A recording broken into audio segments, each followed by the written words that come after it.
Don't touch me. Lydia's voice cracked as Rhett Calder reached for her hand at the altar, and the entire church went silent. Blood still dripped from his knuckles, someone else's blood, and her father had just signed papers selling her like livestock to pay his debts. The preacher stammered through vows while Rhett stood there. This man, everyone whispered, had killed 17 people. This cowboy so dangerous that grown men crossed the street to avoid him. But when he finally looked at her, Lydia's breath stopped, because she didn't see the monster everyone feared. She saw agony so raw it made her own terror feel small. Saw a man as trapped as she was, and somehow that was worse than any violence could ever be. Before we begin, I'd love to invite you to subscribe to our channel and stay with this story until the very end. Please comment below with the city you're watching from. I want to see how far this story travels. The ride to the ranch took 3 hours, and Rhett didn't speak once. Lydia sat in the wagon beside him, clutching the small bag that held everything she'd been allowed to take from her father's house. The sky stretched wide and empty above them, and the road carved through land so desolate it felt like God had forgotten it existed. She kept her eyes forward, fighting the urge to look at the man beside her, the man who was now her husband. "You scared of me?" His voice startled her. Lydia turned, found him still looking straight ahead, hands steady on the reins. "I'd be foolish not to be," she said carefully. "That's honest." Something that might have been approval crossed his face. "I can work with honest." "What can't you work with?" "Lies, betrayal, people who smile while they're planning to put a knife in your back." He glanced at her then, and the directness of his gaze made her breath catch. "You plan on doing any of that?" "I plan on surviving," Lydia said. "That's all I've ever planned." Rhett's jaw tightened and he looked away. "Then we've got that in common." They rode in silence after that, but something had shifted. The fear was still there, would probably always be there, but underneath it, Lydia felt something else. Curiosity maybe, or recognition. Like looking into a mirror and seeing someone who'd learned the same hard lessons about the world. The ranch appeared as the sun started dropping toward the horizon. It wasn't what Lydia had expected. No sprawling mansion, no obvious displays of wealth. Just a sturdy house, a large barn, several outbuildings and corrals that stretched into the distance. Modest, almost. Except for the men. There were at least a dozen of them scattered around the property, and every single one stopped what they were doing when the wagon rolled through the gates. Stopped and stared. Not at Rhett, at her. "They know about me?" Lydia asked quietly. "They know I got married today.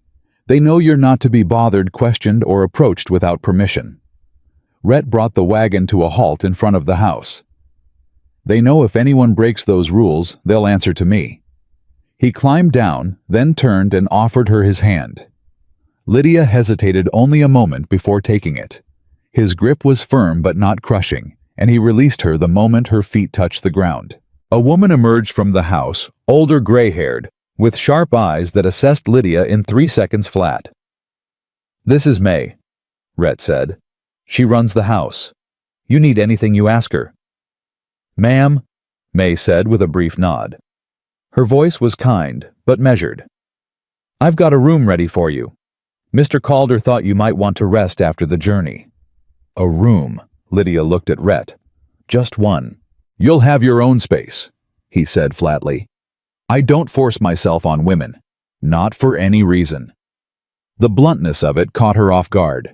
Before Lydia could respond, Rhett was already walking away, heading toward the barn with long, purposeful strides. May cleared her throat. "He's not much for explaining himself. Come on, I'll show you around." The house was clean, well-maintained, and surprisingly comfortable. May led her upstairs to a bedroom that faced east morning light, she explained, because Mr. Calder had specifically requested it. The room had a bed, a dresser, a washstand, and a door that locked from the inside. "He insisted on that," May said, nodding toward the lock. "Said you should feel safe." Lydia ran her fingers over the brass mechanism. "Does he always think of things like that?" "Mr. Calder thinks of everything." May moved to the window, drew the curtains back. "He's particular about how things are done here. You'll learn soon enough. What else should I know? May turned, and for the first time something warm entered her expression. That you're safer here than you probably were wherever you came from. And that if Mr. Calder says he won't hurt you, he means it. That man doesn't waste words on lies. After May left, Lydia sat on the edge of the bed and let herself shake. The fear she'd been holding back since this morning, since her father had told her she was being married off to settle his gambling debts, finally broke through. She pressed her hands against her face and tried to breathe. A knock on the door made her jump. "It's May. I've got water for washing and supper's in an hour." Lydia opened the door, accepted the pitcher and basin. "Will he be there at supper?" "Mr. Calder takes his meals in his study. He said you should eat with me and the house staff until you're comfortable." "Comfortable?" Lydia repeated. "Does that happen often? People getting comfortable here?" May smiled a real smile this time. "More often than you'd think. Give it time, Mrs. Calder." Mrs. Calder. The name felt foreign, like clothing that didn't fit. Lydia washed her face, and hands changed into a clean dress, and tried to prepare herself for whatever came next. Supper was quiet. May introduced her to Rosa the cook, and to a young man named Daniel, who helped with the house and the horses. Both were polite, respectful, and careful not to ask questions. Lydia ate mechanically, tasting nothing, and excused herself as soon as she could. She was halfway up the stairs when she heard voices, low, angry, coming from somewhere down the hall. Rhett's voice and another man's. Lydia knew she shouldn't listen. Knew it was dangerous to be curious about a man like Rhett Calder. But she moved toward the sound anyway, stopping outside a partially open door. "You can't keep doing this," the other man was saying. His voice was rough, older. "You bring in every stray that crosses your path, you're going to draw attention we can't afford." "I don't remember asking for your opinion, Frank. I'm your foreman. It's my job to give you my opinion, and it's my job to decide what happens on my land." Rhett's tone was ice. "The girl stays. They all stay. End of discussion." "What girl? We talking about your new wife or the one you pulled out of Voss's place last week?" Silence. Then both. "Jesus, Rhett. Voss was beating her half to death. You expect me to leave her there? I expect you to stop painting a target on your back." Frank's voice rose. "Duncan Voss doesn't forget. He doesn't forgive. And now you've got a wife he could use against you. Then it's my problem to handle, not yours." Footsteps. Lydia backed away from the door, but not fast enough. It swung open, and Rhett stood there, his eyes finding hers immediately. "How much did you hear?" There was no point in lying. "Enough." Frank appeared behind him, weathered face, suspicious eyes. He looked Lydia up and down, then shook his head. "This is a mistake." Frank. Just the one word, but it carried weight. Frank's jaw clenched, and he left without another word. Rhett stepped into the hallway, closed the door behind him. "You should be in your room." "I heard arguing. I got worried." "Worried about what?" "That you might—" Lydia stopped. "I don't know. That something was wrong. Something's always wrong."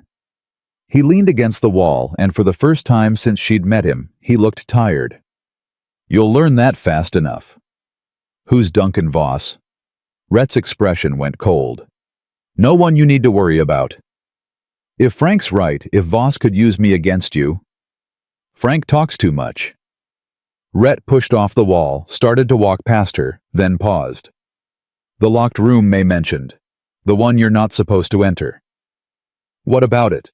"It's at the end of this hall. Stay away from it. Not because I'm controlling you, because it's the one place on this ranch that isn't safe." "Why keep it if it's not safe?" Something dark crossed his face. "Because some things need to be locked away. Doesn't mean they stop existing." He left her standing there, and Lydia watched him disappear down the stairs. Then she turned and looked down the hallway. At the end, barely visible in the dim light, was a door with a heavy padlock. She went to bed that night with more questions than answers. The first week passed in a strange blur. Lydia woke early, helped May with the house, learned the routines of the ranch. She saw Rhett in passing, always busy, always moving, always surrounded by men who looked at him like he was simultaneously their salvation and their executioner. He never came to her room, never asked anything of her, barely spoke to her except in brief, formal exchanges. "You settling in all right?" "Yes, thank you." "You need anything, tell May." "I will." And that would be it. He'd nod and walk away, leaving Lydia more confused than ever. But she watched him, couldn't help it. Watched how he moved through the ranch with absolute authority, how his men jumped at his commands, how even the horses seemed to settle when he was near. Watched how he'd spend hours in that locked study, emerging with blood on his knuckles and exhaustion carved into his face. And she watched what happened with the people who arrived. The first was a woman young, terrified with bruises painting her arms purple and yellow. Rhett brought her to May, spoke in low tones, and by evening the woman had a room and a job helping in the kitchen. The second was a boy couldn't have been more than 16, rail-thin and jumpy as a spooked colt. Rhett put him to work in the stables, made sure he ate 3 meals a day, and Lydia saw the kid start to fill out within days. The third was an older man with a limp and rope burns on his wrists. Rhett gave him a place in the bunkhouse and a job mending fences. None of them ever said where they'd come from. None of them had to. "He collects broken things," Rosa told Lydia one afternoon while they were preparing vegetables. "Always has. Can't stand seeing people suffer." "Then why does everyone fear him?" Rosa's knife paused mid-cut. "Because the people he protects are the same ones other folks want to hurt, and Mr. Calder doesn't let anyone hurt what's his, not without paying for it." That night, Lydia finally found the courage to knock on Rhett's study door. "Come in." He was sitting at his desk, papers spread in front of him, a glass of whiskey at his elbow. He looked up when she entered, and something flickered in his eyes. Surprise, maybe? "I need to understand something," Lydia said. "All right. Why did you marry me? My father said it was about a debt, but you don't seem like a man who needs money." Rhett leaned back in his chair. "I don't." "Then why?" "Your father owed money to some dangerous people. They were going to take you as payment, sell you to a brothel in the next territory." He said it plainly without emotion. "I offered him a different deal. Marry you to me, debts forgiven, you stay safe." The room tilted. Lydia gripped the back of a chair. You bought me to save me." "I bought you to keep you from something worse." He picked up his glass, took a slow drink. "Don't make me into a hero. I'm not." "Then what are you?" "Practical." He met her eyes. "And tired of watching people get destroyed by bastards who think power gives them the right to take whatever they want." Lydia's throat tightened. "Is that what happened to you?" The question hung in the air like smoke. Rhett's face went carefully blank. "Get some sleep, Lydia. You look tired." It was a dismissal clear as day, but as she turned to leave, his voice stopped her. "The things people say about me, most of them are true. I've killed men, hurt people who probably deserved it, and some who maybe didn't. I'm not going to pretend to be something I'm not." He paused. "But I meant what I said at the altar. I won't hurt you. And I won't let anyone else hurt you either. Even if it puts you in danger." His smile was bitter. "I've been in danger my whole life. One more threat doesn't make much difference." 2 weeks in, everything changed. Lydia was in the kitchen with May when they heard the horses, too many moving too fast. May's face went pale. "Get upstairs. Lock your door. Don't come out until Mr. Calder or I come get you." "What's happening?" "Now, Lydia." She ran, took the stairs 2 at a time, heard shouting from outside, the sound of men gathering. She made it to her room, locked the door, and moved to the window. 8 riders had surrounded the house, and at the front on a black stallion sat a man who radiated violence like heat from a fire. Duncan Voss. He was older than Rhett, maybe 40, with silver threading his dark hair and a smile that made Lydia's skin crawl. When Rhett emerged from the house, Voss's smile widened. "Calder heard you got yourself a wife. Thought I'd come pay my respects." "You're not welcome here, Voss. Leave." Now that's no way to treat a neighbor. Voss's eyes scanned the property, landed on the window where Lydia stood. She froze. Pretty little thing. Where'd you find her? Rhett stepped forward, and every man on the ranch moved with him. I'm going to say this once. Turn around and ride out, or I'll put you in the ground. Voss laughed, a sound like breaking glass. You took something from me, Calder. That girl you pulled from my ranch, she was mine. I paid for her. You were killing her. She was property.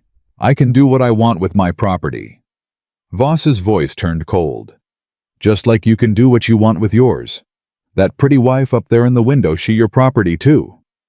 Rhett's hand dropped to his gun. Every man behind him did the same.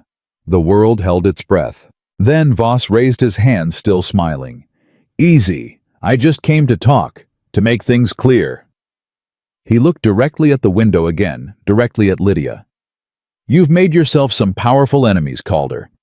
And enemies tend to go after what you love. You might want to think about that. He wheeled his horse around and his men followed.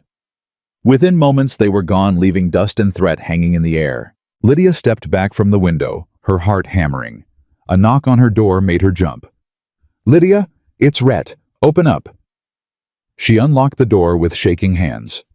Rhett stood there, and for the first time since she'd met him, she saw real fear in his eyes. Did he see you? Yes. Rhett swore, turned, paced 3 steps and back. This changes things. What things? He looked at her, and something in his expression made her chest tighten. You were supposed to be safe here. That was the whole point. But now, Voss knows about, you knows where you are. I'm not leaving. The words surprised them both. Rhett stopped pacing. What? You said I was safer here than anywhere else. Was that true? Yes, but then I'm staying. Lydia squared her shoulders. You protected me when you didn't have to. You've protected everyone here. I'm not going to run the first time someone threatens that. Rhett stared at her like he'd never seen her before. You don't know what you're saying. Voss is dangerous. So are you. She held his gaze. Everyone says so. They say you're the most dangerous man in the territory. So why should I be afraid of him when I have you? The silence stretched. Then Rhett did something she'd never seen him do before. He smiled. Really smiled. You're either very brave or very stupid. Maybe both. Yeah. His smile faded, but something warm remained in his eyes. Maybe both. He started to leave, then turned back. There's going to be trouble. Real trouble. Voss doesn't make threats, he makes promises. And I need to know you can handle what's coming. I've been handling things my whole life, Lydia said quietly. I'll handle this too. Rhett nodded slowly. Then I need you to understand something. The locked room, the one I told you to stay away from, it's not locked to keep you out. It's locked to keep what's inside from getting out. What's inside? Everything I've tried to bury. Every violent thing I've ever done. Every person I've had to become to survive. I keep it locked away because if I don't... He stopped. It's the part of me that scares even me. Lydia's throat went dry. Why are you telling me this? Because Voss is going to force that door open. And when he does, you're going to see who I really am. His voice dropped. And I need to know if you can live with that. She thought about the woman with bruises. The boy who'd been starving. The old man with rope burns. All the people Rhett had saved without asking for anything in return. And she thought about the fear in his eyes when Voss had looked at her, not fear for himself, but fear for her. I've already seen who you really are, Lydia said. You just don't believe it yourself yet. Rhett looked at her for a long moment. Then he walked away, and Lydia heard him calling orders to his men, organizing defenses, preparing for war. And she knew with absolute certainty that everything was about to change. The change came in the form of guards. By dawn, Rhett had positioned men at every corner of the property, armed, watchful, rotating in shifts that never left a gap. Lydia woke to the sound of boots on the porch, voices calling out positions, the metallic click of rifles being checked and rechecked. She dressed quickly and found May already in the kitchen, her face tight with worry. He's been up all night, May said without preamble.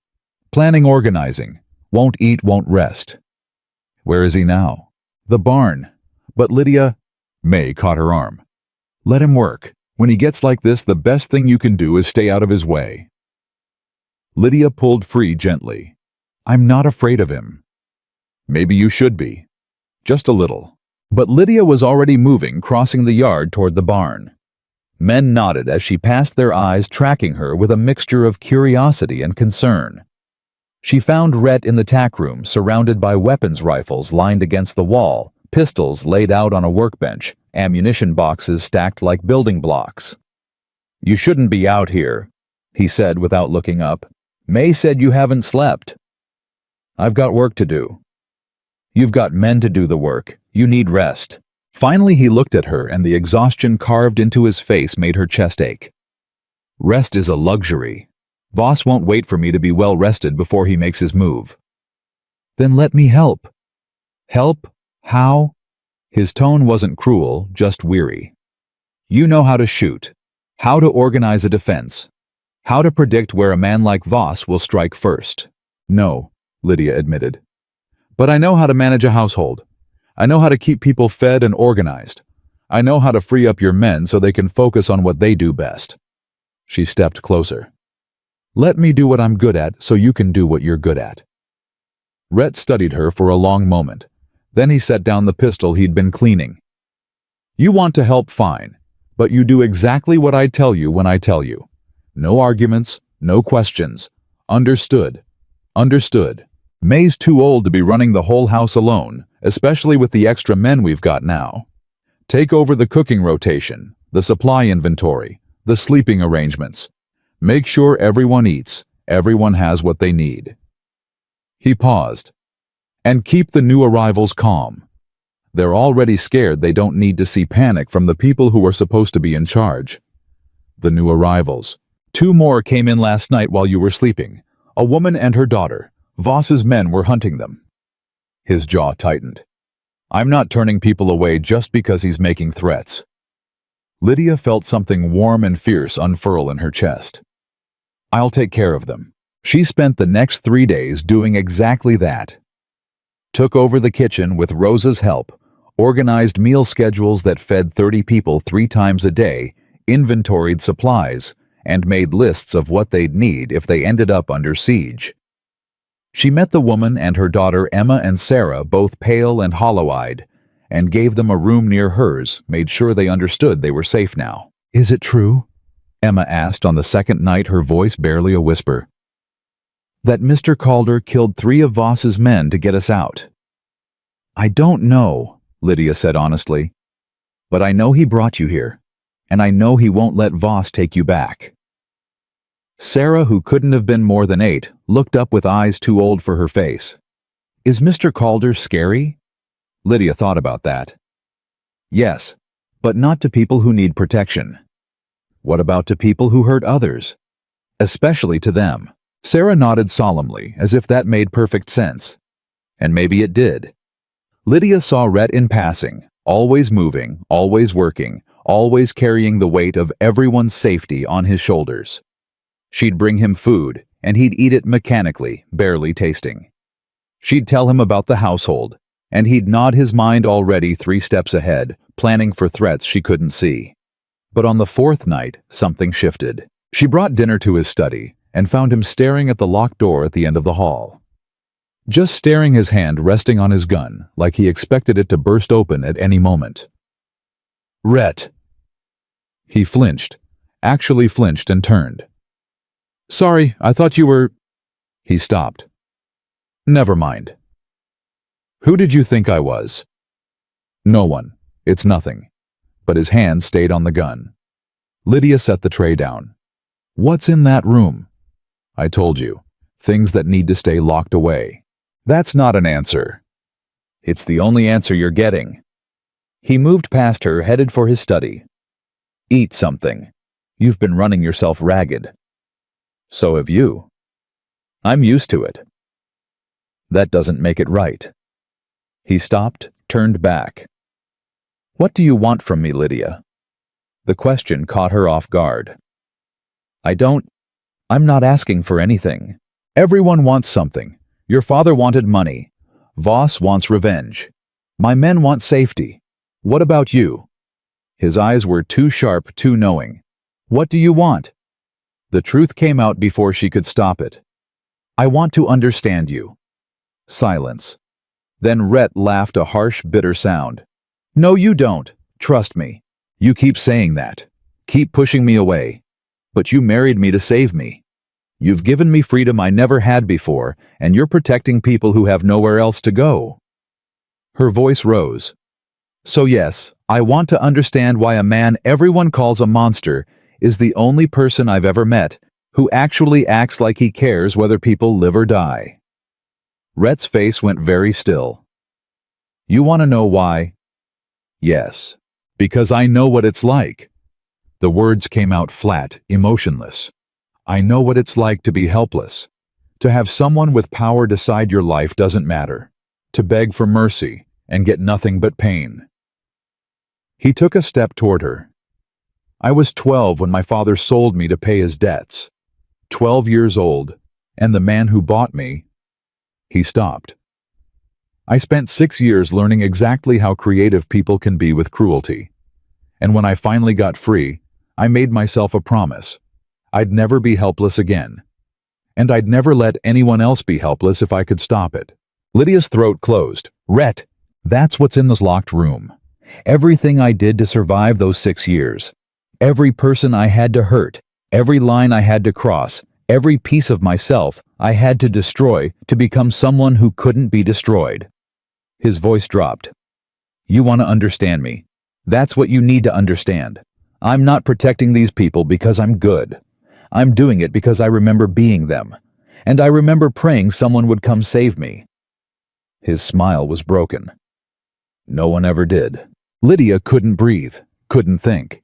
All she could do was stand there while everything she thought she knew about this man rearranged itself into something far more complex and painful. That's why you won't touch me, she said finally. Why you keep your distance. I told you, I don't force myself on women. But it's more than that. You're afraid... She stopped, understanding flooding through her. You're afraid of becoming him, the man who bought you. Rhett turned away. Get some rest, Lydia. No. She moved in front of him, forced him to look at her. You saved me from being sold. You saved Emma and her daughter. You saved that boy in the stables and the woman in the kitchen and everyone else who's found their way here. You are nothing like the man who hurt you. You don't know what I'm capable of. Yes, I do. You're capable of violence when it's necessary, of protecting people who need it, of carrying weight that would crush most men. She held his gaze.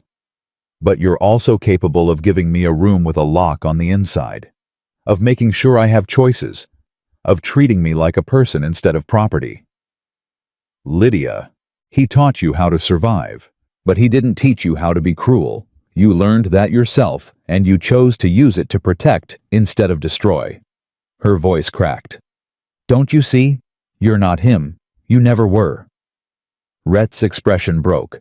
For just a moment, she saw everything, the pain, the guilt, the desperate hope that maybe she was right. Then he locked it away, his face going carefully blank. You should get some sleep. Tomorrow's going to be hard. Why? What's happening tomorrow? Voss sent word. He wants to meet. Talk terms. Lydia's blood went cold. You're not going. I have to. It's a trap. Of course it's a trap. Rhett's smile was grim. But if I don't go, he'll assume I'm weak, that I'm afraid. And weak men don't survive out here. So you're just going to walk into an ambush. I'm going to walk into a negotiation with enough armed men to make sure it stays a negotiation. He touched her shoulder briefly the first time he'd initiated contact since their wedding. Don't worry. I've survived worse. But Lydia did worry. Worried through a sleepless night, worried through the morning as she watched Rhett ride out with Frank and 6 heavily armed men. Worried as the hours dragged past and the sun climbed higher and still they didn't return. May found her pacing the kitchen. He'll come back. He always does. What if this time is different? Then we do what he'd want us to do. We protect the people here, we hold the ranch, and we don't give Voss the satisfaction of seeing us break. Lydia wanted to believe it, wanted to trust that Rhett was invincible, that nothing could touch him. But she'd seen his face last night, seen the pain he carried like a physical weight, and she knew the truth. Everyone could be broken. Even Rhett Calder. The men returned at sunset. Lydia heard the horses before she saw them, and relief flooded through her, so strong it made her knees weak. She ran outside, counted heads, everyone accounted for, no one bleeding, and then she saw Rhett's face. Something had happened, something bad. He dismounted, gave brief orders to his men, then turned to find her watching. Inside, now. His tone left no room for argument. Lydia followed him to his study, her heart hammering. The door had barely closed before she was talking. What happened? Voss made his terms clear. Rhett poured himself a drink, downed it in one swallow. He wants the people I've taken from him. All of them. Emma, Sarah, the boy, the old man, everyone. And he wants them by the end of the week. And if you refuse, he'll take them by force, along with everything else I've built here. Rhett poured another drink. He's got 50 men now, maybe more. He's been recruiting, preparing. This isn't just about getting his property back, it's about making an example out of me. So what do? We? He looked at her. There's no we in this, Lydia. This is my fight. The hell it is. She crossed her arms. I'm your wife. This ranch is my home now. These people, I've been taking care of them, feeding them, making sure they feel safe. You don't get to cut me out just because things are getting dangerous. That's exactly why I'm cutting you out. Because things are about to get very dangerous and I can't... He stopped. I can't protect everyone. Not against those numbers. The admission cost him. Lydia could see it in every line of his body, the way he held himself like he was bracing for a blow. Then we need to be smart, she said. What are our options? Rhett stared at her for a long moment. Then slowly something like respect entered his eyes. We can give him what he wants. Send the people away. Hope he's satisfied with that. He won't be. No, he won't. Rhett set down his glass. We can run. Pack up, take everyone, head for the next territory and start over. You'd give up everything you've built. I've started over before. I can do it again. Or, because she could see there was an or in his eyes. Or we fight. Make a stand here with what we have and hope we're strong enough to survive it. He moved closer. But if we do that, people are going to die. Maybe people we care about. Maybe... His voice dropped. Maybe you. I'm not leaving, Lydia said firmly. And I don't think those people out there want to leave either. They came here because you offered them something no one else would. Safety, dignity, a chance to live without fear. She held his gaze. You take that stand, they'll stand with you. They'll die with me. Maybe. Or maybe they'll live because you taught them how to fight back. She stepped closer. You said you remember praying someone would save you. Well, you saved them. Now let them return the favor. Rhett's jaw worked. You have no idea what you're asking. Yes, I do. I'm asking you to trust that the people you've protected might be strong enough to protect you back. The silence stretched. Then Rhett turned away, braced his hands on the desk. If we do this, if we make this stand, there's no going back. Voss won't stop until one of us is dead. Then we make sure it's him. He laughed, sharp and humorless. You think it's that simple? No. I think it's going to be the hardest thing any of us have ever done. But I also think... She paused. I think you've spent your whole life fighting alone. Maybe it's time to let other people fight with you. Rhett looked at her over his shoulder and something in his expression shifted. You're not what I expected. What did you expect? Someone grateful to be saved, someone who'd do what she was told and not ask questions. His mouth quirked. Someone easier. Sorry to disappoint. You haven't. The words were quiet, almost reluctant. You haven't disappointed at all. Before Lydia could respond, Frank burst through the door without knocking. We've got a problem. Rhett straightened. What kind of problem? 3 of Voss's men just rode up to the east fence. They're not attacking, just sitting there. Watching. How long? 20 minutes and counting. Rhett's face went hard. He's testing our defenses, seeing how we respond where we position our men. He grabbed his gun belt. Double the guards on that side, but don't engage. I want to know the second they move. Frank nodded and left. Rhett started to follow, then turned back to Lydia. Stay in the house. Lock your door. And if shooting starts, I know. Hide and don't come out until it's safe. No. He crossed back to his desk, opened a drawer, pulled out a small pistol.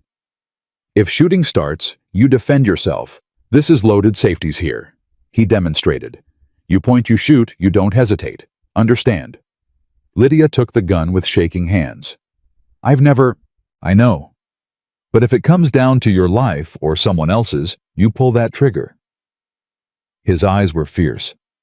Promise me. I promise. He nodded once, then left. And Lydia stood there holding a gun she'd never wanted in a life she'd never chosen, preparing for a war she didn't understand. But as she looked out the window at the ranch, at the people working, despite the danger at the home Rhett had built from broken pieces, she knew one thing for certain. She wasn't running, and she wasn't hiding. Whatever came next, she'd face it standing. The watchers stayed until midnight, then disappeared like ghosts. But everyone knew what it meant. The testing phase was over. The real attack would come soon. It came 3 days later at dawn, when the world was still caught between darkness and light. Lydia woke to the sound of glass shattering downstairs, followed by shouting men's voices, rough and unfamiliar. She grabbed the pistol Rhett had given her and ran to her door, pressed her ear against it. More shouting. The crack of gunfire. May screaming. She unlocked the door and stepped into chaos. Smoke filled the hallway, acrid and choking. 2 men she didn't recognize were dragging Emma down the stairs, the woman fighting like a wild thing, while Sarah's screams echoed from somewhere below. Lydia raised the pistol with shaking hands. Let her go! The men turned. One of them laughed. Well, look what we got here.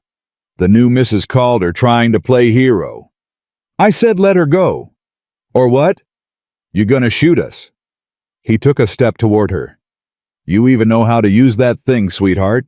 Lydia pulled the trigger. The recoil knocked her back against the wall, her ears ringing from the blast. The man went down hard, clutching his shoulder, and his partner dropped Emma and reached for his own gun. But Emma was faster, grabbed a heavy candlestick from the hall table, and brought it down on his head with a sickening crack. Get Sarah! Emma gasped. They have her in the kitchen. More gunfire erupted from outside, closer now. Lydia helped Emma to her feet, and they ran stumbling through smoke and noise toward the back of the house. They found Sarah huddled under the kitchen table, Rosa standing over her with a cast-iron skillet raised like a weapon. Thank God, Rosa breathed. I heard the shooting, thought they'd gotten to you. Where's May? Cellar. She took the others down there when the attack started. Rosa's face was pale but determined.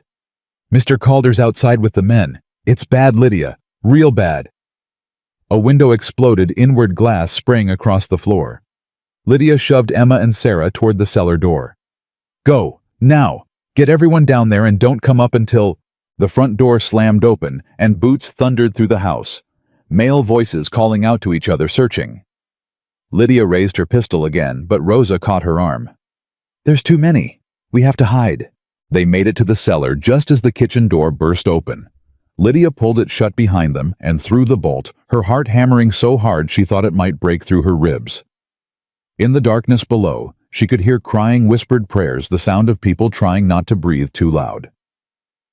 Lydia. May's voice shaking but steady. Is that you? It's me. Emma and Sarah are here, Rosa too. We're safe for now. For now, May repeated. But they'll find us eventually. She was right. Above them, boots stomped across the kitchen floor. Someone tried the cellar door, rattled it hard. They're down here, a man shouted. Get the crowbar, we'll break it open. Lydia positioned herself at the bottom of the stairs, pistol raised. Behind her, she heard Emma praying, Sarah sobbing, the others pressed against the far wall. If they came through that door, she'd have one shot. Maybe two. After that, the door shuddered under a heavy blow, then another. The wood began to splinter. Then suddenly the pounding stopped. Shouting from above, different now panicked, urgent. Running footsteps. And a voice that made Lydia's blood freeze. Rhett's voice. Not calling orders or organizing defense. Roaring with pure, unleashed rage. The sounds that followed were worse than gunfire. Worse than screaming. The wet impact of fists on flesh. The crack of bones breaking a man begging for mercy and receiving none. It went on, and Lydia stood frozen at the bottom of the stairs, the pistol trembling in her hands. Then silence. Complete suffocating silence. Lydia. Rhett's voice through the door, rough and raw. It's me. Open up. She climbed the stairs on shaking legs, threw back the bolt. The door swung open, and Rhett stood there, and Lydia's breath caught. Blood covered him, his hands, his shirt, his face. Not his blood. His eyes were wild, unfocused, and for a moment she saw exactly what he'd warned her about. The thing he kept locked away. The violence he was capable of when all restraint was stripped away. Are you hurt? His voice was hoarse. Did they touch you? I'm fine. We're all fine. He sagged against the doorframe, and the wildness in his eyes began to fade, replaced by something that looked like relief. I heard the shot. Thought... He stopped. Thought I was too late. I shot one of them. He was trying to... Lydia's voice cracked. Emma's safe. Sarah's safe. We're all safe because you... Don't. He held up a blood-stained hand. Don't make me into something I'm not. But before she could respond, Frank appeared behind him, his face grim. Rhett, we've got a problem. What kind of problem? The kind where Voss is at the front gate with 30 men asking to talk terms. Frank's jaw tightened. And he's got Daniel. Lydia's stomach dropped. Daniel, the young man who worked in the stables, who'd been skin and bones when Rhett brought him in, who'd finally started smiling again after weeks of safety. Rhett's expression went very cold. What does he want? He wants you. Says if you come out and talk like civilized men, he'll let the boy go unharmed. Frank paused. Says if you don't, he'll start cutting pieces off him until you change your mind. The silence that followed was worse than any violence. Then Rhett turned to Lydia. Get everyone back in the cellar. Lock the door. Don't come out until I tell you it's safe. No. The word came out before she could stop it. You can't go out there. It's suicide. He's got one of my people, so you're just going to walk out there and let him kill you instead. Better me than Daniel. That boy's been through enough. Rhett started to move past her, but Lydia grabbed his arm. There has to be another way. There isn't. He pulled free, but gently. This was always going to end with me and Voss. Better to get it over with. Rhett, please. He looked at her, then really looked at her, and something in his expression made her throat close. I need you to do something for me. What? If I don't make it back, if Voss wins this, I need you to take everyone and run. There's money hidden in my study behind the third bookshelf. Enough to get you all to the next territory and start over. His voice dropped. Promise me you'll take care of them. I'm not promising anything because you're not dying today. Lydia's hands fisted in his shirt, blood and all. You hear me? You don't get to save me just to throw your life away 3 weeks later. A ghost of a smile touched his mouth. You're something else, you know that. I'm your wife, and I'm telling you there has to be another way. There isn't. Yes, there is. The voice came from behind them. Emma climbing up from the cellar, her face set with determination. Let me go. What? Rhett stared at her. No, absolutely not. He wants someone from your ranch. Give him someone. Give him me. Emma's voice was steady despite the fear in her eyes. I was his property before. I can go back, distract him long enough for you to... No one's going back to that bastard, Rhett said flatly. Especially not you. Then what's your plan? Walk out there and get yourself killed. What happens to the rest of us then? Emma moved closer. You saved my life, Mr. Calder. Now let me save yours. I said no. And I'm saying you don't get to decide this alone anymore. Emma's voice rose. You've spent all this time protecting us, giving us choices, treating us like we matter. So treat me like I matter now. Let me choose. Rhett looked like he'd been punched. He turned to Frank to Lydia, searching for support. Found none. There's another option, Frank said carefully. We could use her as bait. Send her out, make Voss think we're surrendering. But have men positioned ready to strike when his guard is down. That puts her directly in danger. We're already in danger, Emma interrupted. All of us. This just gives us a fighting chance. Lydia watched emotions war across Rhett's face, the need to protect the responsibility. He felt the terrible weight of making decisions that could cost lives. She'd seen him violent, seen him cold, seen him vulnerable. But she'd never seen him like this, truly torn. Rhett, she said quietly. Let her choose. His eyes met hers, and she saw the moment he broke.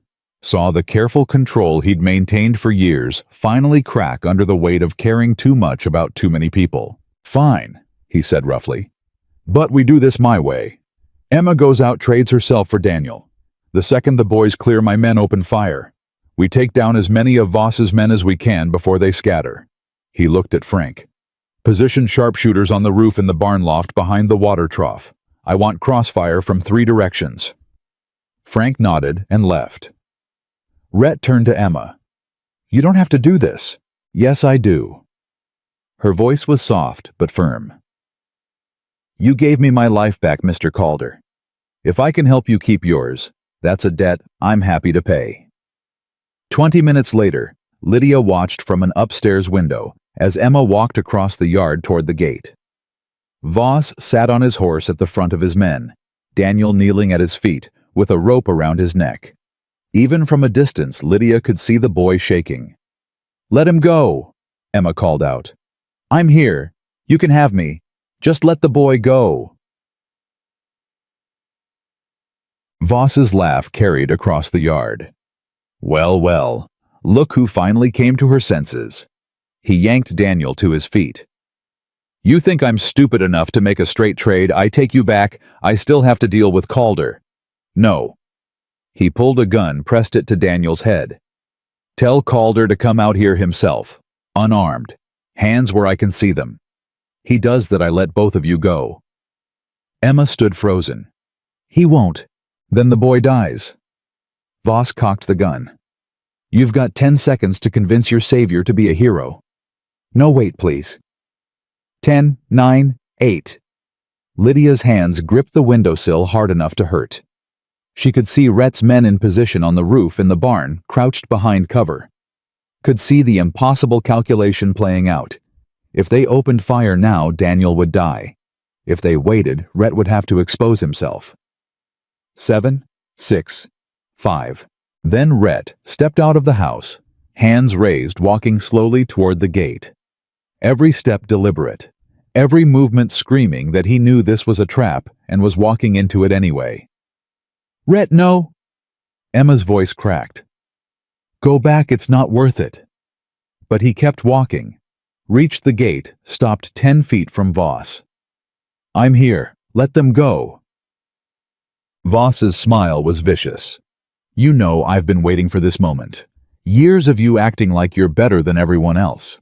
Like you're some kind of avenging angel saving all the broken little birds. He gestured at Daniel, at Emma.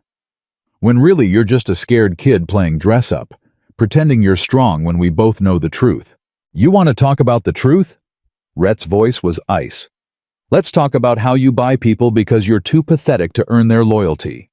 How you hurt women because you can't handle anyone who might challenge you. How you need 30 men at your back because you're too much of a coward to fight your own battles. Voss's face went purple. Big talk from a man with no gun. Don't need a gun to take you apart. The rage in Voss's eyes turned to something darker. He released Daniel with a shove, sent the boy stumbling toward Emma. You want to die like a hero? Fine.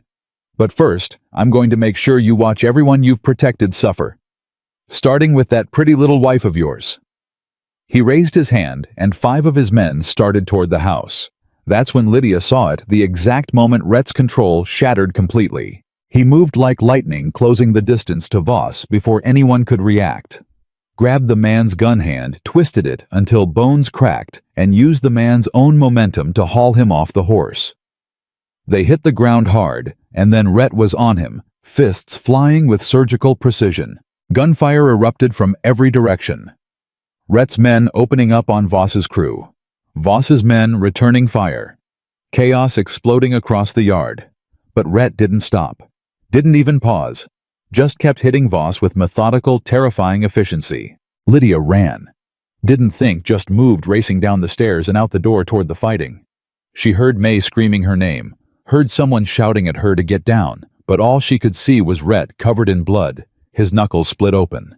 His eyes completely empty of everything except rage. One of Voss's men appeared in front of her, gun raised. Lydia lifted her own pistol and fired without thinking. The man went down. She kept running. She made it to Rhett just as he wrapped his hands around Voss's throat. The man's face was already a ruined mess, blood pouring from his nose and mouth, but Rhett wasn't stopping. Was going to kill him. Was going to squeeze until there was nothing left. "Rhett!" Lydia grabbed his arm. "Rhett, stop! You're going to kill him." "That's the idea." "No." She pulled harder, putting her whole body into it. "Not like this. Not where it makes you just like him." For a moment, nothing changed. Rhett's hands stayed locked around Voss's throat, his whole body vibrating with barely contained violence. Then his eyes found hers, and she saw the war happening inside him. The need for vengeance versus the desperate desire to be something better. Slowly, so slowly, his hands loosened. Voss sucked in a wheezing breath, coughing blood. Rhett stood, pulled Lydia behind him as Frank and the others closed in, weapons trained on what was left of Voss's men. Most had scattered. The ones who remained threw down their guns and raised their hands. It was over. Except it wasn't. Because Voss, bleeding and broken on the ground, managed to pull a hidden knife from his boot. Lunged upward at Rhett with the last of his strength. Lydia moved without thinking.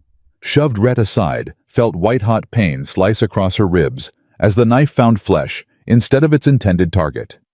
She hit the ground hard, the world tilting sideways. Heard Rhett roar her name, heard gunfire, final decisive, then felt his hands on her face, her shoulders frantically checking the wound. "Lydia, Lydia, look at me. Stay with me." "I'm fine," she managed. "It's not deep." But Rhett wasn't listening. He'd gone very still, his eyes locked on the blood seeping through her dress. When he looked up, his face was completely white.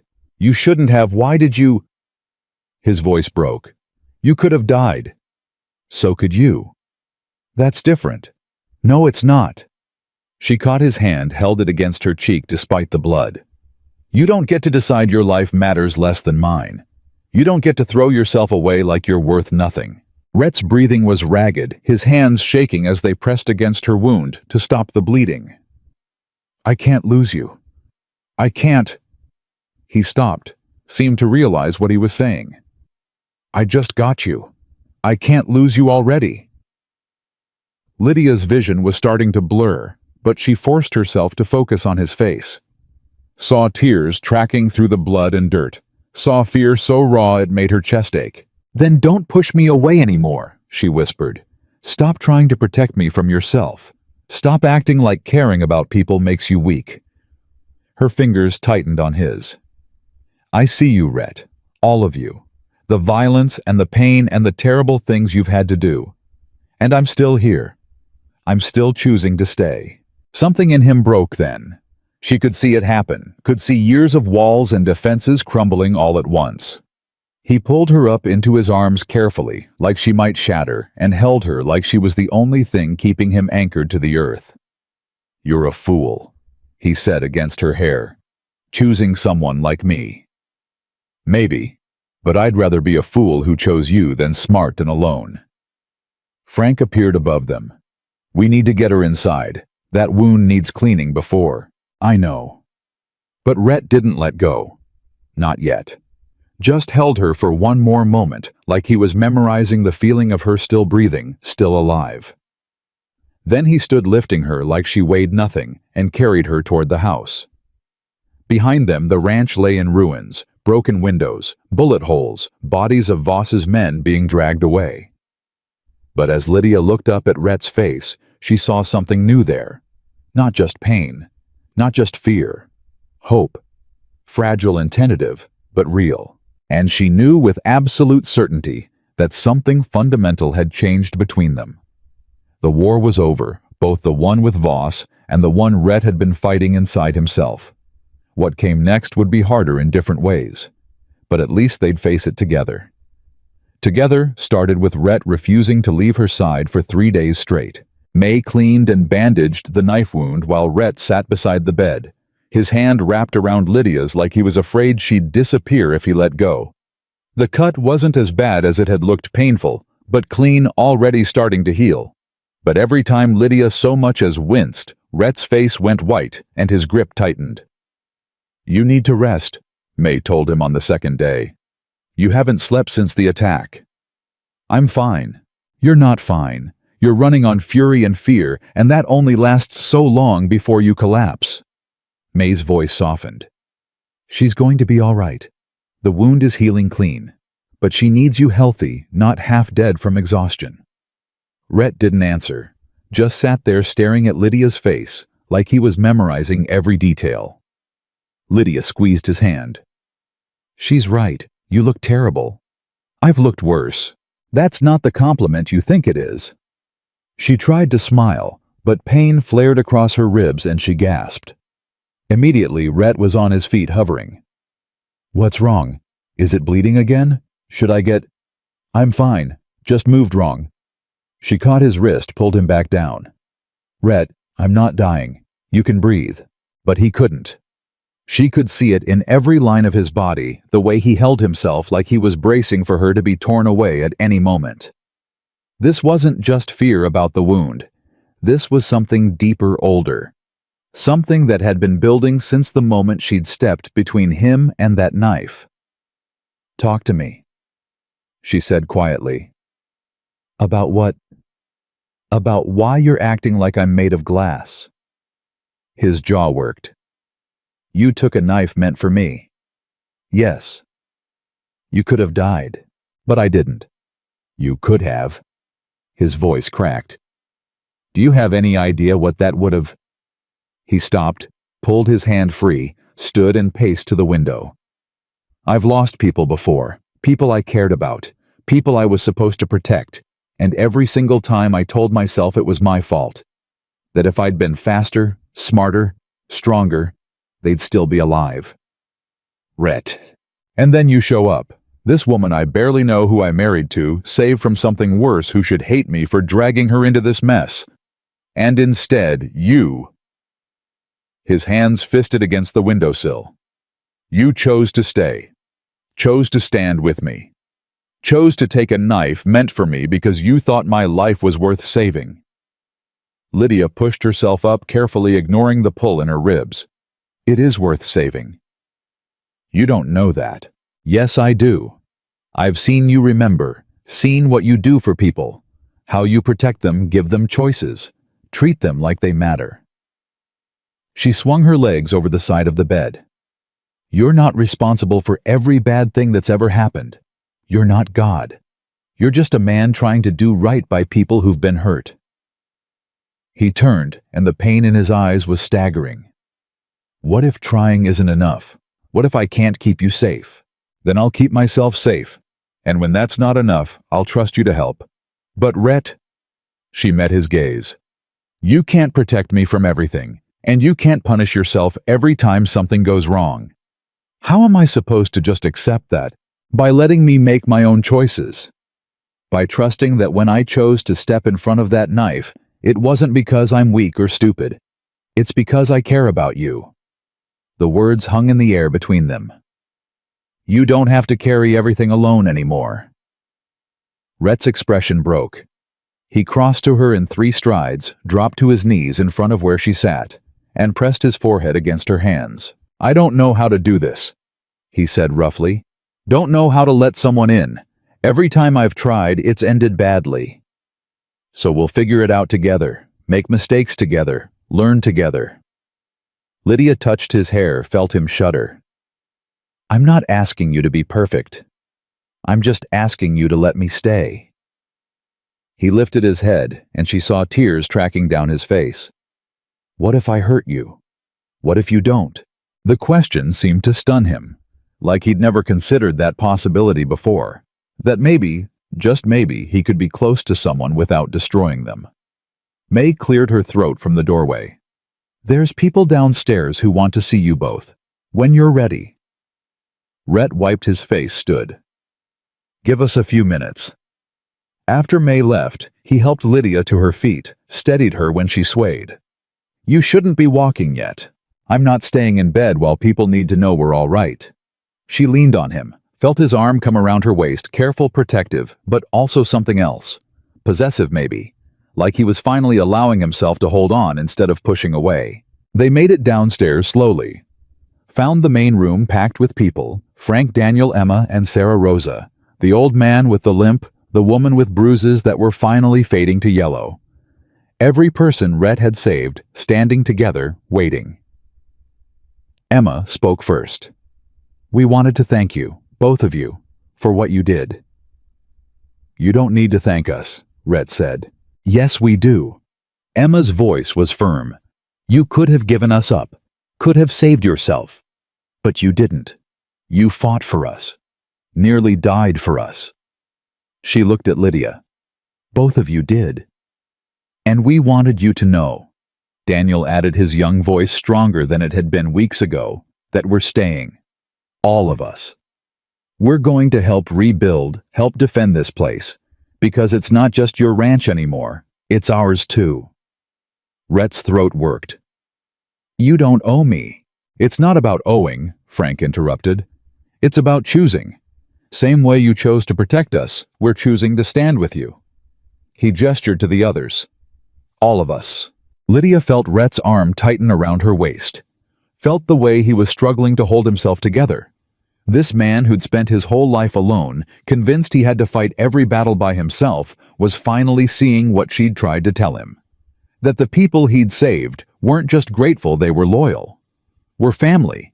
Then we've got work to do, Rhett said, finally, his voice rough. Ranch needs repairs. Fences need mending. We lost livestock in the attack that needs to be accounted for.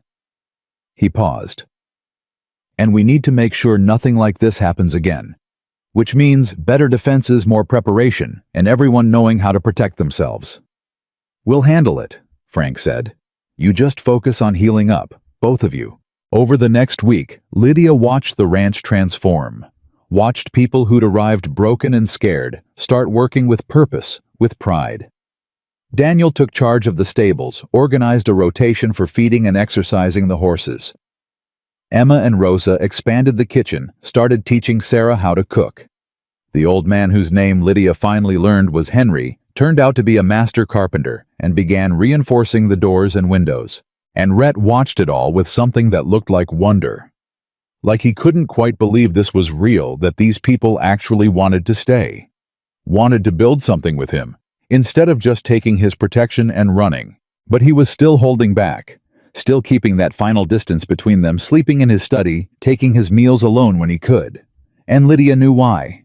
He was giving her the choice he'd promised, the freedom to decide whether she wanted this life, this man, or whether she'd rather take the money he'd offered and start over somewhere else.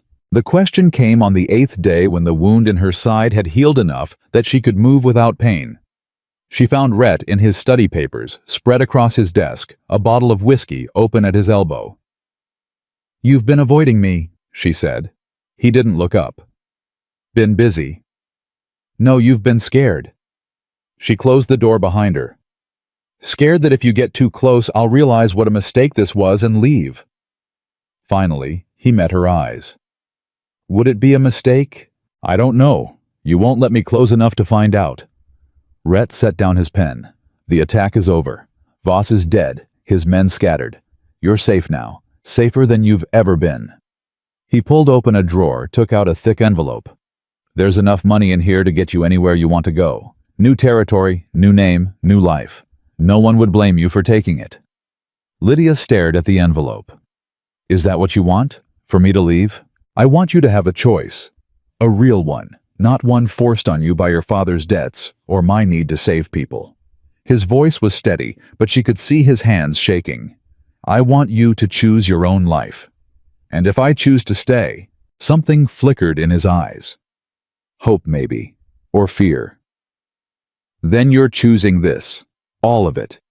A man with blood on his hands and ghosts in his head. A ranch that will always attract trouble because I can't stop helping people who need it. A life that will never be easy or simple or safe.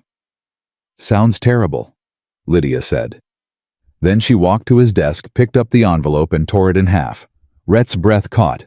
What are you? I'm choosing. She dropped the pieces on his desk. I'm choosing you. Not because I'm grateful, not because I'm scared to be alone, not because I think I can fix you.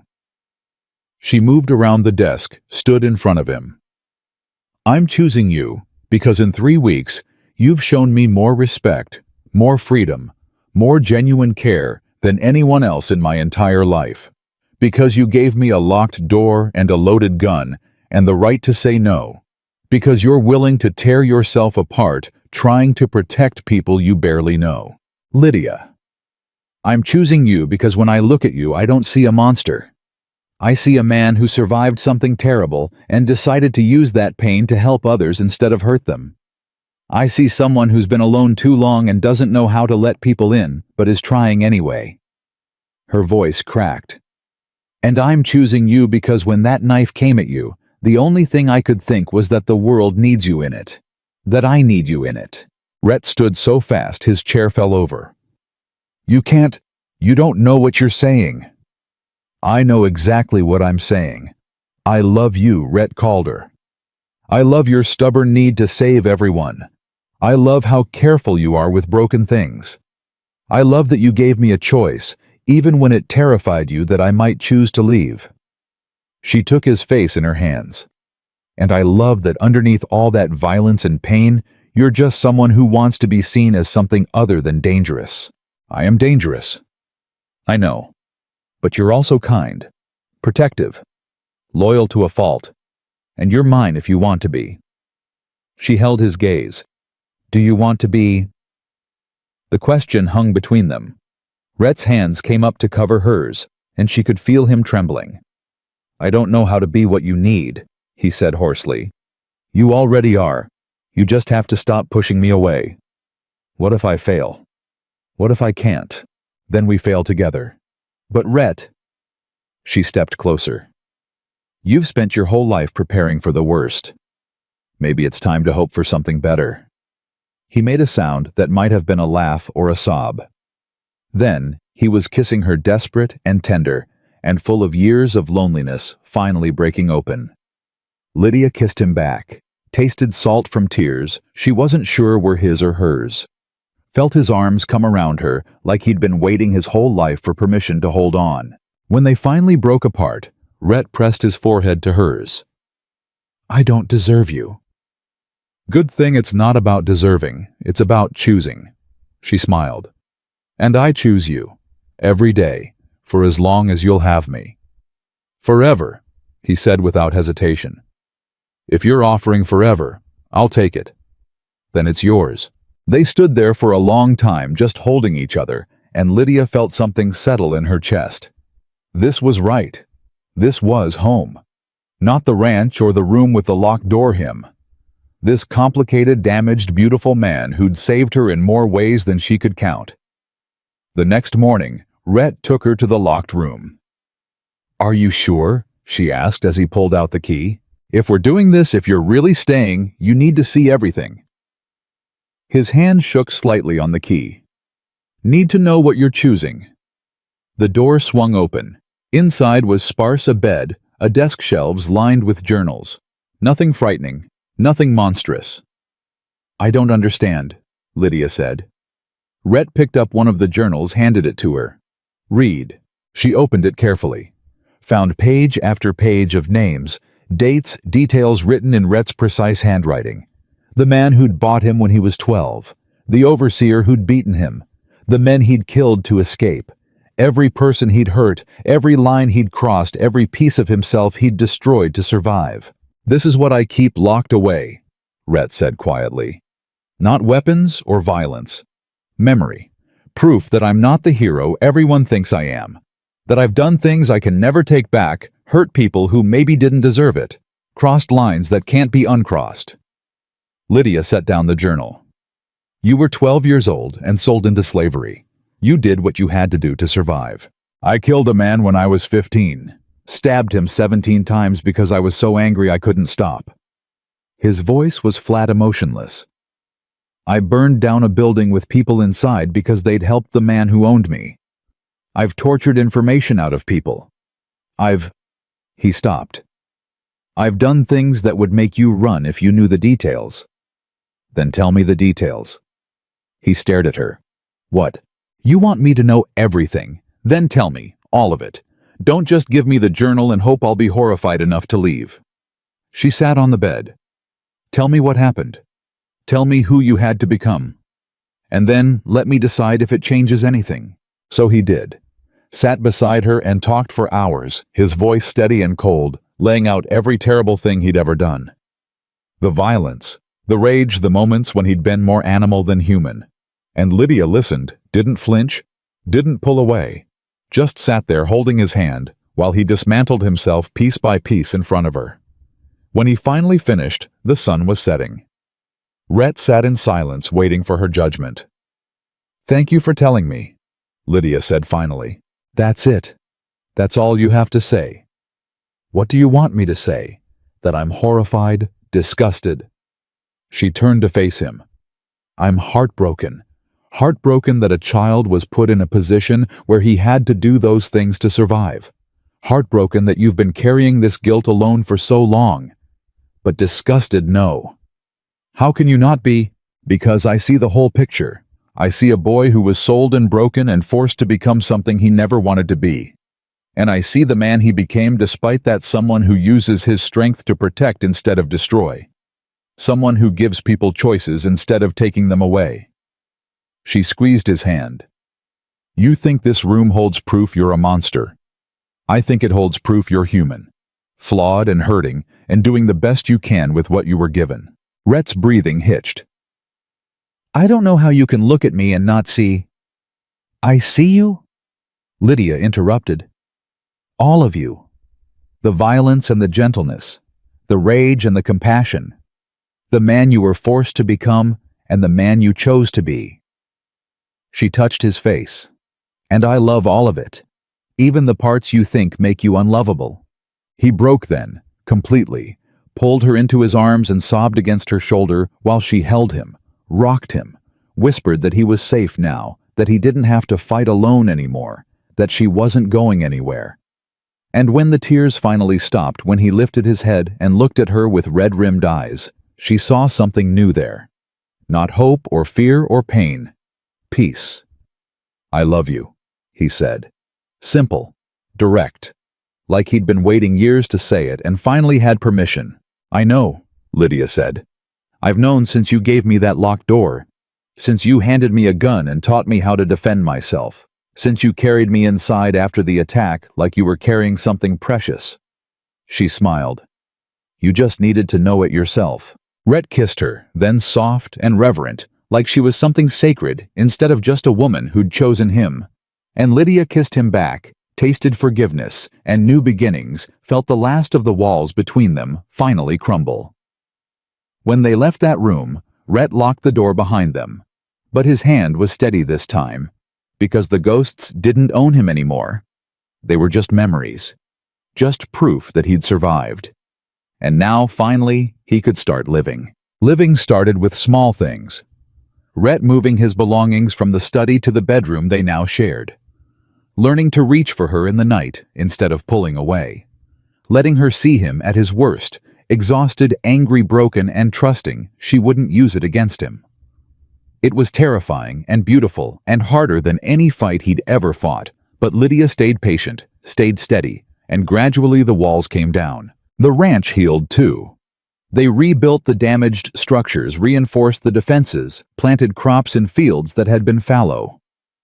More people arrived. Word spread that Rhett Calder's ranch was a safe haven, a place where broken people could rebuild, and each time, Rhett would look at Lydia with that question in his eyes. "Can we handle one more?" And she'd always say yes. By the end of the first year, they had 30 permanent residents. By the second, 50. The ranch became something bigger than either of them had imagined, not just a home, but a community. People who'd arrived with nothing now had purpose, pride, family. Daniel had grown into a confident young man who managed the stables with quiet competence. Emma had taken over the household management with May, the two women running things with efficiency that would have impressed a general. Even little Sarah, who'd arrived, terrified and silent, now laughed and played with the other children who'd found their way to safety. But it wasn't all easy. 6 months and a cattle buyer tried to cheat them on a sale. Rhett's hands had fisted that old violence rising to the surface, and Lydia had seen the exact moment he started to slip back into old patterns. She'd touched his arm, said his name once, and watched him make the choice to walk away instead of fight. They'd found a different buyer, gotten a fair price, and that night, Rhett had held her so tight she could barely breathe. "I almost lost it today," he'd said against her hair. "But you didn't. That's what matters. What if next time I can't stop myself? Then I'll be there to remind you who you are, who we are." She'd pulled back to look at him. "You're not that scared kid anymore, Rhett.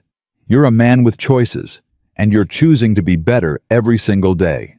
A year in, they faced their first real test. A group of men had ridden up claiming one of their residents, a woman named Clara, had stolen from them. They'd demanded she be handed over for punishment. Rhett had stood on the porch, Lydia beside him, and said, "She's under my protection. You want her, you go through me." The men had looked at each other, weighed their odds, and ridden away. Clara had cried, thanked them, asked how she could ever repay their kindness. "You already did," Lydia had told her.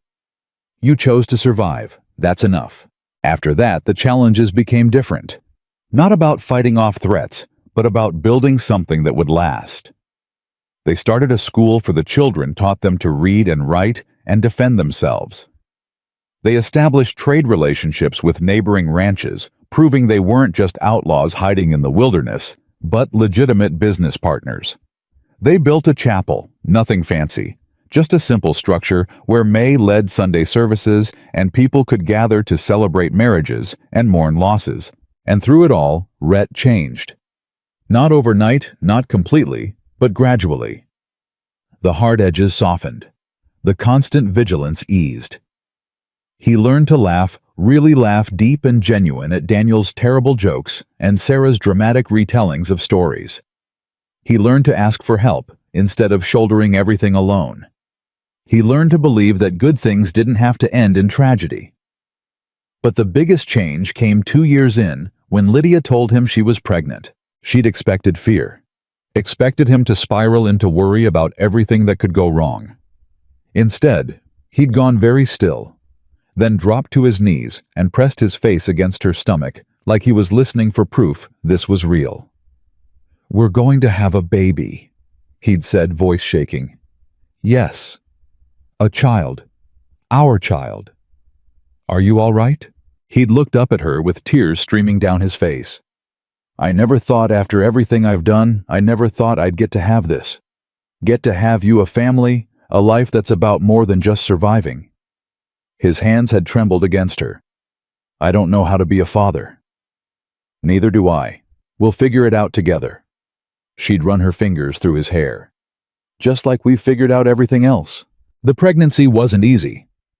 Lydia got sick in the mornings, exhausted in the afternoons, and Rhett hovered like a mother hen. He rearranged her entire schedule to make sure she rested, brought her endless cups of water read to her, from books she didn't even like, just to keep her entertained during bed rest. May teased him mercilessly about being overprotective, but Lydia understood. This was his way of fighting the fear by taking care of her so thoroughly there was no room for anything to go wrong. 7 months and complications started. The midwife warned them the baby was positioned wrong, that the birth would be difficult, possibly dangerous. Rhett had gone white as a sheet. "What can we do?" he'd demanded. There has to be something. We wait, the midwife had said, and we hope the baby turns before it's time. That night, Lydia had found Red in the locked room, the one they rarely entered anymore. He was sitting on the floor, surrounded by those journals, reading through his own history like he was searching for answers. "What are you doing?" she'd asked, trying to remember. Remember what? How to survive the worst thing imaginable. He'd looked up at her with haunted eyes. "Because if something happens to you, if I lose you because of this, you won't." She'd sat beside him carefully. "I'm not going anywhere." "You can't promise that." "No, but I can promise I'm going to fight like hell to stay with you, with our baby, with this life we've built." She'd taken his hand. "And I can promise that even if something goes wrong, you're strong enough to handle it. You've survived worse." "Not this. I couldn't survive losing you." "Then don't think about losing me. Think about meeting our child. Think about teaching them to ride, to be brave, to choose kindness even when the world is cruel."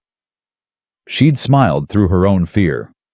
"Think about the future we're building, not the past you've left behind." The baby turned 2 weeks before she was due. The midwife confirmed it with a smile, and Red had actually laughed, pure, unrestrained relief.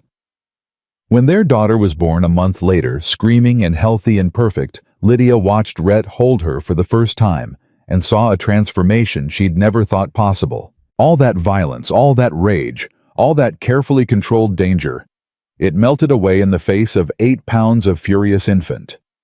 He held her like she was made of glass, tears streaming down his face, and whispered, "Hello, little one. I'm your father. And I promise I'm going to be better than mine ever was."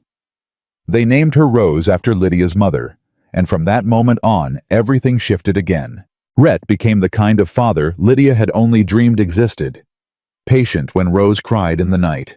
Gentle when she learned to walk and fell 100 times. Protective but not controlling, teaching her to be strong while also being soft. He'd carry her around the ranch on his shoulders, pointing out animals and teaching her their names.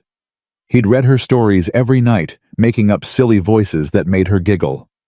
He'd let her crawl all over him while he worked, interrupting important meetings to play games she invented on the spot. And the people on this ranch fell in love with her. Daniel made her a rocking horse. Emma sewed her dresses. May taught her to bake cookies that were more mess than success, but tasted like heaven anyway. Even the roughest, hardest men would stop what they were doing to wave at her, to smile when she called their names. But the moment that changed everything came when Rose was 3 years old. They'd gone into town, rare but necessary for supplies, and a man had recognized Rhett. Had called him by his old reputation, the feared cowboy who'd killed more men than anyone could count. Rose had been holding Rhett's hand, and she'd looked up at him with those huge, trusting eyes. "Papa? Why is that man scared of you?" Rhett had frozen. Every person in the street had gone quiet, waiting to see how the legend would respond. And Lydia had watched her husband, this man who'd once been a weapon, who'd survived horrors that would have broken lesser people, kneel down to his daughter's level. "Because I used to do bad things," he'd said simply. "A long time ago, before you were born, I hurt people who hurt others. And some people remember that and think I'm still the same person." "Are you?" "No." He'd touched her cheek. "Your mama taught me how to be different. How to protect people without being cruel. How to be strong without being scary." He'd smiled. "And you teach me every day that I can be gentle and still be brave." "I think you're the bravest person in the world," Rose had declared.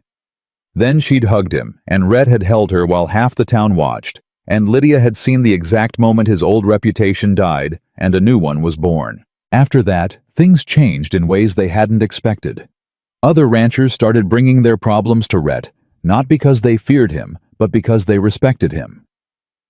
Disputes over land or water or livestock that might have ended in violence were settled with Rhett mediating, finding solutions that worked for everyone. He became known not as the most dangerous man in the territory, but as the fairest, the most reliable, the one who'd help anyone who needed it, no questions asked. The ranch grew. 5 years after their wedding, they had 70 permanent residents and another 20 who came and went seasonally.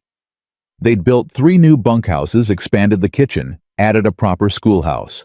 They'd started hosting gathering celebrations where other ranches would come, where people could trade and talk and remember they weren't alone in the wilderness. And through it all, Lydia watched Rhett continue to transform. Watched him learn to sleep without nightmares. Watched him smile more often than he frowned. Watched him teach Rose to ride, to shoot, to stand up for what was right, even when it was hard. "You did this," he'd told her one night, years after they'd first married. They were sitting on the porch, Rose asleep upstairs, the ranch quiet under the stars. "Everything good in my life, you made it possible." "No," Lydia had said. "You did this. You chose to let me in. Chose to believe you deserved good things. Chose to build instead of destroy. I never would have made those choices without you. Maybe, but you're the one who had to make them." She'd leaned against him. "I just loved you while you figured it out." Rhett had pulled her closer. "I spent so many years thinking I was dangerous, thinking I had to keep everyone at a distance to keep them safe. And then you showed up and refused to be kept away. Refused to see me as a monster even when I was trying to convince you I was one. Because you never were. You were just hurt, and scared, and trying to survive in a world that wanted to destroy you." "I love you," he'd said. "In case I haven't mentioned that recently. You mention it every day, in 100 different ways." She'd smiled. "Like how you always pour my coffee before yours. How you make sure I have the warmest blanket in winter. How you look at me like I hung the moon, even when I'm covered in dirt from the garden." You did hang the moon. Far as I'm concerned. They'd sat in comfortable silence after that, and Lydia had thought about the journey they'd taken. From a forced marriage, to save her from a worse fate, to a partnership built on trust and respect, to a love so deep it had transformed both of them. She thought about the girl she'd been scared, grateful just to survive, unsure what she was worth. And she thought about the woman she'd become, strong, confident, building a life she'd never imagined was possible. But most of all, she thought about Rhett. About the man everyone had feared, who'd turned out to be the gentlest soul she'd ever known. Who'd been broken by cruelty and had chosen to respond with kindness. Who'd been labeled dangerous and had proven that the most dangerous thing about him was how fiercely he loved the people he protected. 10 years after their wedding, the ranch hosted the biggest gathering yet. People came from 3 territories away to celebrate not just their anniversary, but everything the ranch had become. A place of healing, of second chances, of proof that broken people could build something beautiful if they were given the space and support to do it. Rose was 11 now, growing tall and fierce like her father, but with her mother's compassion. She helped organize the celebration, made sure everyone had enough food, led the younger children in games. And when the sun started to set and someone asked Rhett to say a few words, he'd stood with Lydia beside him and Rose in front of them, and had looked at all the people they'd gathered. "I'm not good at speeches," he'd started, and people had laughed because it was true. "But I want you all to know something. This place, what we've built here, it's not mine. It belongs to every person who showed up broken and chose to heal. To everyone who was told they were worthless and proved them wrong. To everyone who survived something they shouldn't have and decided to help others survive too." He'd paused, his hand finding Lydia's. "I used to think strength meant never showing weakness, never letting anyone in, never admitting I needed help. But the strongest thing I ever did was let this woman love me, was let you all become family, was learn that asking for help isn't weakness, it's courage. We've all got scars here," he'd continued. "We've all got things in our past we wish we could change, but we can't change the past. All we can do is choose who we want to be now, choose to be better. Choose to help instead of hurt. Choose to build instead of destroy." Rose had reached up and taken his other hand, and Rhett had smiled down at her. "And sometimes, if we're really lucky, we get to raise children who never have to learn the hard lessons we did.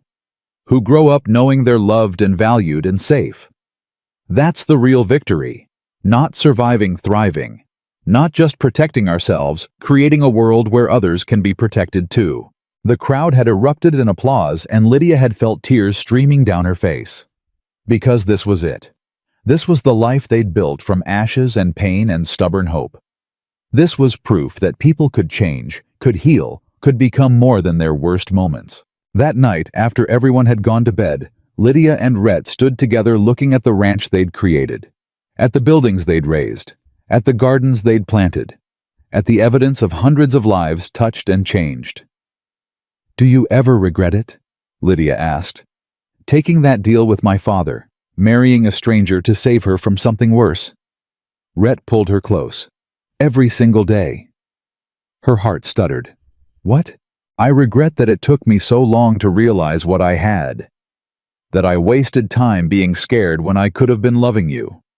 That I almost pushed you away because I was too much of a coward to believe I deserved happiness." He turned her to face him. "But do I regret marrying you? Never. You're the best thing that ever happened to me. You and Rose and this life we've built, it's more than I ever dreamed was possible." "We built it together," Lydia reminded him. "Every piece of it." "Yeah." He kissed her forehead. "We did." They stood there holding each other under the stars, and Lydia thought about everything that had brought them to this moment. The fear and pain and violence. The courage and hope and love. The journey from strangers to partners to soulmates who'd survived the worst and built the best. And she knew with absolute certainty that this was exactly where she was meant to be. Not because fate had decided it. Not because she'd had no other choice. But because every day she and Rhett chose each other. Chose this life. Chose to keep building something beautiful from the broken pieces they'd both carried. The world had called Rhett Calder the most feared cowboy in the territory. Had labeled him dangerous, violent, someone to avoid. And they'd been right about the danger, just wrong about what made him dangerous. It wasn't his capacity for violence. It wasn't his ruthlessness or his skill with a gun. It was his capacity to love so fiercely that he'd risk everything to protect it. To care so deeply that he'd burn down the world before he'd let anyone hurt the people he'd claimed as family. To transform pain into purpose and use everything he'd survived to make sure others didn't have to survive alone. And Lydia. She'd been sold like property, forced into a marriage that should have been her prison. But instead, she'd found her freedom. Not in running away or starting over somewhere else, but in choosing to stay with a man everyone said was a monster and discovering he was just human. Beautifully, terrifyingly, perfectly human. And in loving him and letting him love her back, she'd found the strength she'd never known she possessed. Together, they'd proven that the strongest love stories aren't the ones that start with romance and ease. They're the ones built in the space between survival and hope. The ones where two broken people decide to heal each other instead of break each other further. The ones where freedom isn't given, it's chosen every single day in 1,000 small ways that add up to forever. Because at the end of everything, the truth was this. No one had ever looked into Rhett Calder's eyes and stayed long enough to understand them until Lydia had, and in staying, in choosing and loving, she'd given him something he'd never thought he could have. She'd given him a life worth living. And he'd given her the same. That was the real story. Not about a feared cowboy and the woman forced to marry him, but about two people who found each other in the darkness and chose to build something bright enough to light the way for everyone who came after. And that choice, that daily, deliberate, courageous choice to love and be loved, made all the difference.